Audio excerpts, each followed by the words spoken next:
Gary Nasai-minasan, and I have just finished reading the first chapter of the Kamen Rider Zero-One comic, and yes, it is a comic. It is not a manga. How do I know this? Because when you read a manga, you read from the right to the left in every single page, but in comic you read from the left to the right.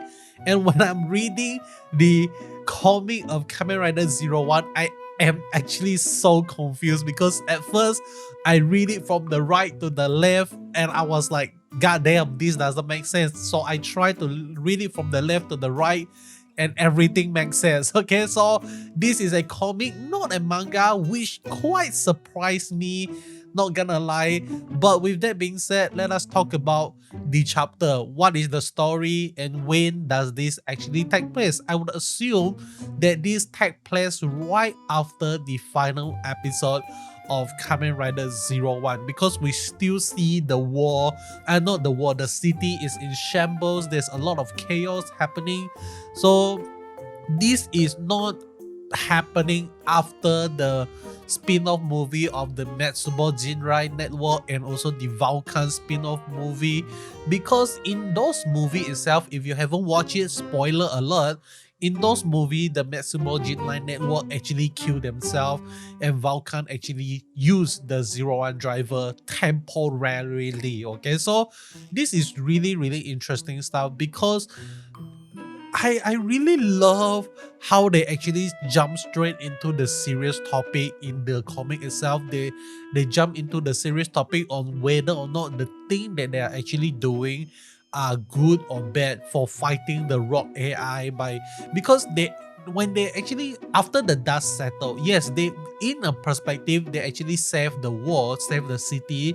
But another perspective, he causes so many destruction onto the city itself. Like when he was supposed to be the protector of the city, but because of fighting with this raw AI, he actually destroyed the city as well at the same time. So he was actually thinking about this. And if you really think about it, Kamen Rider is some sort of a vigilante activity. I would say all of the superhero activity are vigilante activity in a sense. So how come when it comes to some sort of comic like Batman or even like some other vigilante superhero level, like the police is gonna try to stop them, trying to capture them, trying not to let them do what they want to do.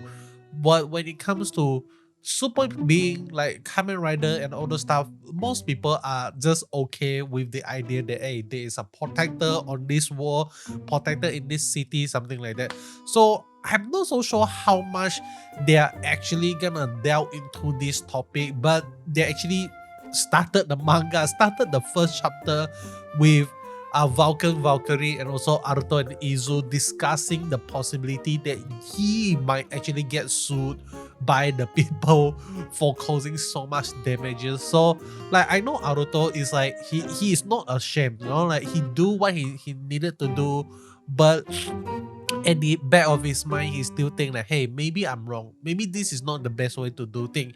And maybe that is the reason why in the spin-off movie of the Matsumo Jinrai Network and also the Vulcan spin-off movie, we actually get to see Aruto going, like he actually planned to unleash another satellite into the atmosphere, and he just started to achieve war peace rather than fighting. He walked towards war peace by using AI in a good manner, something like that, okay, rather than destroying the bad AI.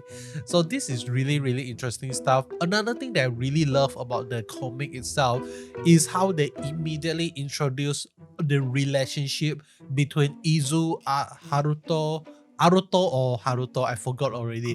Izu, Haruto, Vulcan, and Valkyrie. I also do not remember Vulcan and Valkyrie Japanese name, but I'm just gonna call them Vulcan, Valkyrie at the moment. So I really love how they set up all of their relationship, and it really seems like they are very closely knitted to one another. So that is really amazing. Another thing that I really love is the villain. The villain design, so sexy. Any rider with a black best as their costume is sexy, okay? Like, oh my god, look at the glow of the chest piece, look at the helmet. And I also love that he didn't came out super OP. He came out like really weak. Aruto was able to defeat him by freezing him, but he slowly grew stronger and stronger and stronger, and eventually he became the I'm not so sure what is his name, but I'm just gonna call it Kamen Rider Ragnarok. Really crazy costume design. I really love it. Not gonna lie, in the comic itself, the cap actually looks pretty sick, okay? One thing that I don't really love about Kamen Rider suit design is the cap. I don't like Kamen Rider with cap design. It just looks weird, looks bad, looks like it is gonna be very hard for you to move around in the costume itself. So when I actually see that the villain is gonna have a cap, a red cap or scarf around him, I'm not gonna lie, at first I thought like, oh man, this is gonna be bad. But when I actually see it in action, see it in the comic itself, it looks really good. But if they're ever gonna try to make this into some sort of live action version of the continuation of Kamen Rider Zero-One, I'm not so sure whether or not it would actually looks good in the live action version or not, okay? But it could be, okay? It could actually look good. So with that being said, that is the first episode chapter review and the first chapter review for Kamen Rider Zero-One comic. Let me know in the comment section below, what do you think of this comic? Make sure you this is a little bit too late, but make sure you read the comic before you comment anything in the comment section below. But you know, crazy stuff. Love the action scene.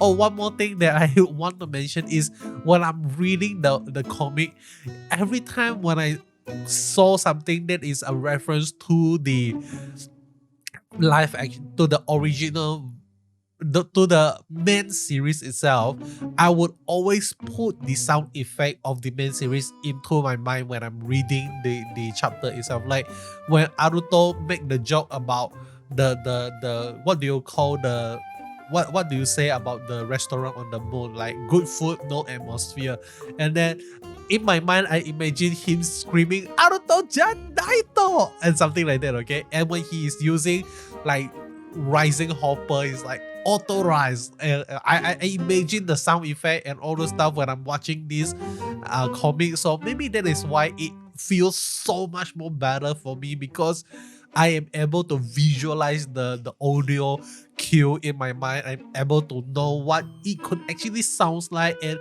when Zero-One was moving around, like the lightning strike, something like that. So that actually elevated the entire experience for me. So I would really encourage you to go rewatch Zero-One, like nail the sound effect into your ears, into your mind, so that when you are reading the comic itself, you are able to kind of like put two and two together and fully immerse yourself into this comic itself.